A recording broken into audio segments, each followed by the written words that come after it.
Hi hello brother, నమస్తే, అస్సలం అయికం. ఈ వీడియోలో మీకు 3 విషయాలు అయితే ఎక్స్‌ప్లెయిన్ అయితే చేస్తాను. కాస్త చివరి వరకు అయితే చూడండి. నెంబర్ 1 వచ్చేసి లేడీస్‌ని ఆఫీస్ తరపు నుంచి పంపించేటప్పుడు ఎంత డబ్బులు ఇస్తారు. నెంబర్ 2 వచ్చేసి మన భారతదేశానికి సంబంధించినటువంటి వాళ్ళు, అదే విధంగా పక్క దేశాలకు సంబంధించినటువంటి ఆడవాళ్ళు ఎంతమంది పని చేస్తూ ఉన్నారు. ఇక మూడో విషయం వచ్చేసి ఇక్కడ నుంచే స్టార్ట్ చేద్దాం. ఒకసారి ఇక్కడ కనిపిస్తున్నటువంటి వీడియో చూడండి. రీసెంట్‌గానే శుక్రవారం రోజున జరిగింది ఈ ఇన్సిడెంట్ వచ్చేసి. ప్రతి ఒక్కరు కూడా కువైట్‌కి ఎందుకు వెళ్తూ ఉంటాం, మన యొక్క ఫ్యామిలీ టెన్షన్స్ అన్నీ తీర్చుకొని పిల్లల్ని చదివించుకోవాలని చెప్పేసి కదా. కానీ అక్కడికి వెళ్ళినటువంటి కొంతమంది, కేవలం కువైట్ అనే కాదు, వివిధ దేశాలకు వెళ్ళినటువంటి ప్రతి ఒక్కరు కూడా కొంతమంది మద్యానికి బానిస అయిపోయి ఈ విధంగా అయితే చేస్తున్నారు. అంతేకాకుండా ఇక్కడ వెళ్ళినటువంటి అన్న ముఖం చూస్తే కన్నా బహుశా ఆంధ్రాకు చెందినటువంటి వ్యక్తిగా అయితే కనిపించడం లేదు. ఏదేమైనప్పటికీ కూడా అన్న ఆంధ్ర సంబంధించినటువంటి వ్యక్తి, లేకపోతే కన్నా పక్క దేశాలకు సంబంధించినటువంటి వ్యక్తి అనేది పక్కన పెడితే కన్నా ఈ విధంగా మద్యం తాగేసి అలా పడిపోతే కన్నా చాలా ఇబ్బందులు అయితే ఫేస్ చేయవలసి అయితే ఉంటుంది.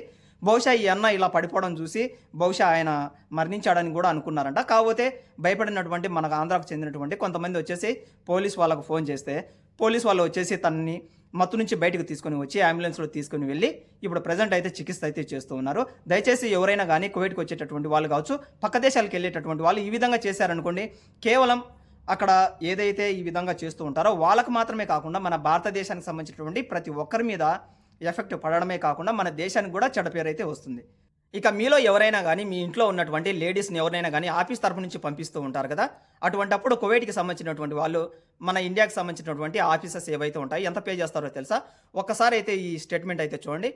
కెన్యాకి సంబంధించినటువంటి వాళ్ళు కావచ్చు, లేదంటే కన్నా ఇథియోపియా, ఇండోనేషియా వంటి వాళ్ళకు వచ్చేసి 800 దినార్లు అయితే పే చేస్తారు ఆఫీస్ వాళ్ళకి, కువైట్కి సంబంధించినటువంటి వాళ్ళు. అదే ఖతర్లో అయితే కన్నా మీకు మ్యాక్సిమం అంటే కన్నా 6000 రియాల నుంచి 7000 రియాల వరకు వీళ్ళు ఇక్కడ పే చేస్తారు ఆఫీస్ వాళ్ళకి. అదే మన భారతదేశానికి సంబంధించినటువంటి లేడీస్కి ఎవరికైనా సరే 1000 దినార్ల నుంచి 1200 దినార్ల వరకు కువైట్లో చెల్లిస్తారు. అదే కన్నా ఖతర్లో కన్నా చూసుకున్నట్లయితే కన్నా 10,000 రియాల వరకు ఆఫీస్ వాళ్ళకైతే చెల్లిస్తారు. ఒక్క ఫిలిపిని దేశానికి సంబంధించినటువంటి వాళ్ళకైతే 1200 దినార్ల నుంచి 1400 దినార్ల వరకు కువైట్లో చెల్లిస్తే, అదే ఖతర్ విషయానికి వస్తే కన్నా 14,000 రియాలు, అదేవిధంగా 16,000 రియాల వరకు ఇక్కడ చెల్లిస్తారు ఆఫీస్ వాళ్ళకి.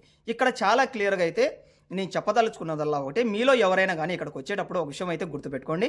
మన ఇంట్లో పెంచుకున్నటువంటి గొర్రెను కానీ, లేదంటే కానీ మేకనైనా కానీ కసావానికి అమ్మినప్పుడు వాడు ఏం చేస్తాడు, తనకి ఇష్టం వచ్చినట్లు చేసుకుంటాడు కదా. అదేవిధంగా మన ఇండియాకు సంబంధించినటువంటి ఆడవాళ్ళు ఎవరైతే ఉన్నారో మనం కూడా అదే విధంగా ఆఫీస్ తరపు నుంచి ఇక్కడికి ఆడవాళ్ళని పంపించి అమ్మేస్తున్నాం. ఇంకా అమ్మేసిన తర్వాత మనం ఎక్కువగా ప్రశ్నించడానికి ఉంటుందా? ఉండదు కదా. తప్పు ఎవరిది ఉంది అంటే కన్నా ఇక్కడ కషాయవానికి నువ్వు మేకను అమ్మేసి నువ్వు కొయ్యొద్దు చేయొద్దు అని చెప్తే ఎంత జోకుగా ఉంటుందో, ఎంత హాస్యాస్పదంగా ఉంటుందో, మీరు కూడా ఇంట్లో ఉన్నటువంటి ఆడవాళ్ళని ఇక్కడికి పంపించేసి బాధపడుతున్నారు, చేస్తున్నారు అనేటటువంటి వాగ్వాదం ఏదైతే ఉందో అది కూడా హాస్యాస్పదమే, అతి పెద్ద జోక్ కూడా. ఇక్కడ కువైట్ యొక్క గవర్నమెంట్ పూర్తిగా ఇక్కడ ఒక లెక్క అయితే ఇచ్చింది చూడండి. దాదాపుగా 4 లక్షల మంది కువైట్లో ఇళ్లలో పనిచేసేటటువంటి వాళ్ళైతే ఉన్నారు. 4 లక్షల మందిలో 1,05,000 మంది అంటే ఇంకా ఎన్ని లక్షల మందికి బాగా ఉంది అక్కడ? దాదాపుగా 3 లక్షల మందికి పైగా కువైట్కి సంబంధించినటువంటి వ్యక్తులు చాలా ప్రేమగానే చూసుకుంటూ ఉన్నారు. అదేవిధంగా వాళ్ళకు మంచి శాలరీస్ ఉన్నాయి. మన ఇండియాలో గన పొద్దున్నే 8 గంటలకు వెళ్తూ ఉంటారు. ఫర్ ఎగ్జాంపుల్కి వచ్చేసి బిల్డింగ్ వర్క్ అయితే వెళ్తూ ఉంటారు కదా. 500 రూపాయలు అయితే ఫర్ ఎగ్జాంపుల్కి పెట్టుకోండి. నెలకు వచ్చేసి ఎంత? 15,000 రూపాయలు మీరు నెలంతా పనిచేస్తే. ఇక్కడ ఎన్ని గంటలు పనిచేస్తారు? ఉదయం 8 గంటలకు పోయేసి సాయంత్రం 4 వరకు పెట్టుకోండి, దాదాపుగా 8 గంటలు పనిచేస్తారు. ఒకవేళ మీరు కువైట్కి కానీ, సౌదీకి కానీ, ఖతర్కి కానీ వెళ్ళారనుకోండి, మీకు ఎన్ని గంటల పని ఉంటుందో తెలుసా?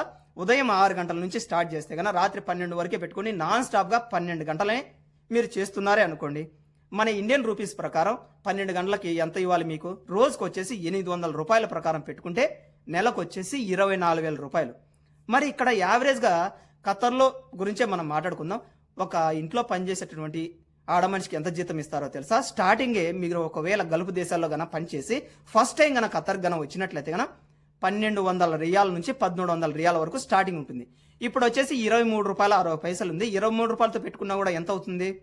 12 రోజుల 24, 12 మూల 36, అంటే దాదాపుగా 28,000 రూపాయలు మీకు ఇక్కడ ఇస్తూ ఉన్నారు ఖతర్లో. మీకు 800 రూపాయల ప్రకారం పెట్టుకున్నా కూడా 24 రూపాయలు కదా, 24,000 రూపాయలు కదా. అంటే ఇక్కడ మీకు తక్కువ ఇస్తూ ఉన్నారా? అంటే పిండి కొద్దే రొట్టె అన్నట్లుగా వీళ్ళు జీతం బట్టి కూడా పని అయితే చేయిస్తున్నారు. ఇప్పుడు ప్రస్తుతం ఉన్నటువంటి మన భారతదేశానికి ఒక రియాల్కి వచ్చేసి ఎంత డబ్బు పోతూ ఉంది, అదేవిధంగా ఒక దినార్కి వచ్చేసి ఎంత డబ్బు పోతూ ఉంది అని చెప్పేసి వీళ్ళకి చాలా క్లియర్గా తెలుసు కాబట్టేసి వాళ్ళకు తగ్గట్టుగానే జీతాలు అయితే ఇస్తూ ఉన్నారు. ప్రతి ఒక్కడు కూడా మనం ఇక్కడ ఆలోచన అయితే చేయవలసి అయితే ఉంటుంది.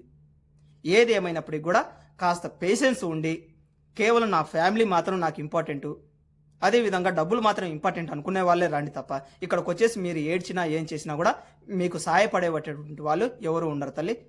Have a nice day on. Bye bye.